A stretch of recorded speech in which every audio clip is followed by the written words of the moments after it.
बौद्धगढ़ NAC समस्त जलछत्र और ठंडा पानीय जल स्थान परिदर्शन कले अतिरिक्त जिलापाल और उपजिलापाल।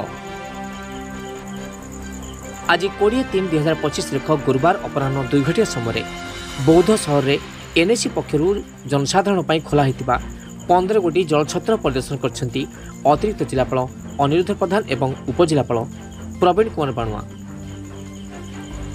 बौद्धरे प्रबल ग्रीष्म प्रभाव और सारा देश में उत्तप्त सहर भाव में चिन्हट होने जिलापाल निर्देश क्रमे बौद्धगढ़ एनएसी पक्षर 15 गोटी जलछत्र विभिन्न रास्ता छक मान खोल जनसाधारण को स्वच्छ पानीय जल प्रदान पर व्यवस्था कराई।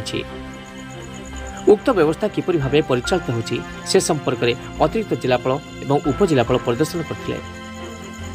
एथिसहित सहर मध्य चलता ठंडा पानी जलर स्थान परिदर्शन करथिले।